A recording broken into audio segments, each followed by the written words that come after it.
경남 서부권 소식 진주 스튜디오에서 김효경 기자가 전해드립니다. 네, 진주입니다. 코로나19로 치매 노인 돌봄 활동이 중단되고 경로당이나 노인 쉼터가 문을 닫으면서 치매 노인들이 복지 사각지대에 놓였습니다.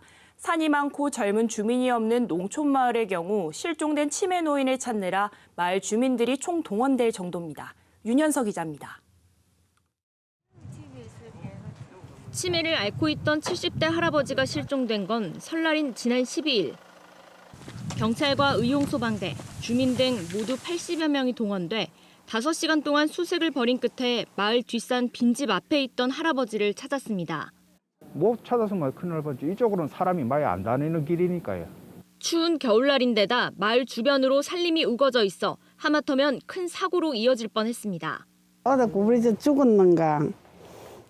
죽으면 짜겠노 그래 싶고 막 사람 너무 많이 와갖고 미안고 그렇지. 경남의 치매 노인은 지난 2019년 기준 5만 6천여 명. 치매 노인 실종자도 최근 3년 동안 늘어나고 있습니다.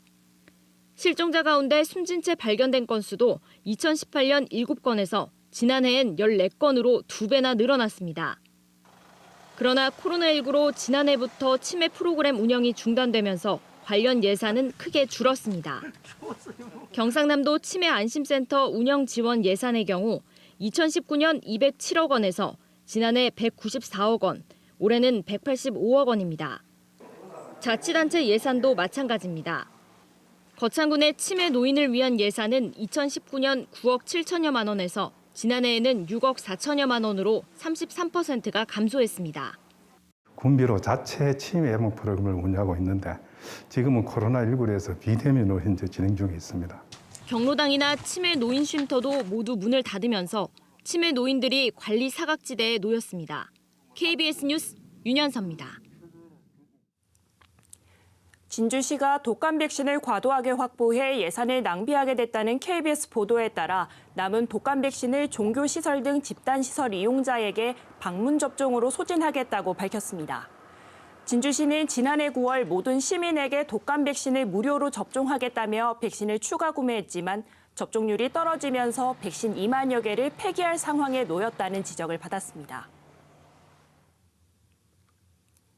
유휴 공간으로 비어있던 남해각이 오는 24일부터 임시 개관합니다. 전시실과 예술관 등으로 세 단장한 남해각에서는 남해각 재생을 주제로 전시가 열릴 예정입니다. 남해대교를 조망하는 숙박시설이자 휴게 공간인 남해각은 2000년대 초까지 30년 동안 인기를 끌어오다 노량대교가 개통되면서 이용량이 줄었습니다.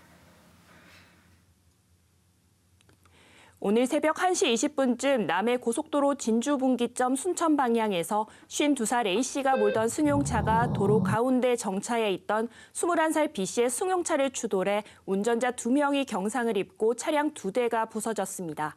경찰은 운전자 B씨가 혈중 알코올 농도 0.1%의 만취 상태에서 잠이 들어 사고가 난 것으로 보고 정확한 사고 원인을 조사하고 있습니다.